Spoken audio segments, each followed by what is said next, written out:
இதுதான் வந்து நம்ம ரெட்டு மாதுளைங்க. நம்மள்ட்ட வந்து செடி அவைலபிளுங்க. யார் வேணுமோ வந்து கேட்டு வாங்கிக்கலாங்க. நம்ம வாட்ஸ்அப் நம்பர் கான்டாக்ட் பண்ணி வாங்கிக்கலாங்க. பாருங்கள் நிறையா இருக்கும் பாருங்கள். நம்மள்ட்ட செடி அவைலபிளுங்க. ரெட்டு மாதுளைங்க. அதேமாதிரி எல்லோ கலர் மாதுளையும் இருக்குது, ரெட்டு மாதுளை ரெண்டுமே இருக்குதுங்க. 2 வெரைட்டியுமே நீங்கள் கேட்டு வாங்கிக்கலாம். ரெண்டுமே வந்து ஒரே இதுதாங்க. பூக்கள்லாம் அதிகமாக பூக்குங்க, காய்கள்லாம் அதிகமாக இருக்கும். அதுமாதிரி நீங்கள் வாங்கிக்கலாம். அதேமாதிரி தமிழ்நாடு ரெட்டுன்னு சொல்லக்கூடிய கொய்யாலாம் வெரைட்டியும் இருக்குதுங்க. இப்போ நீங்கள் கேட்டு பயன்பெறிஞ்சு நீங்கள் வாங்கிக்கலாம்.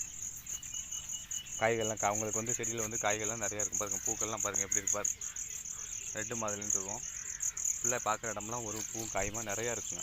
காய்ப்புகள்லாம் அதிகமாக பிடிக்கும். அந்தளவுக்கு கொத்து கொத்தாக காய் பிடிக்குங்க. இது நம்ம வந்து வாங்கி வச்சுக்கலாங்க. ஒரு வீட்டுக்கு அழகு பொருளாகவும் வச்சுக்கலாம். ரெண்டாவது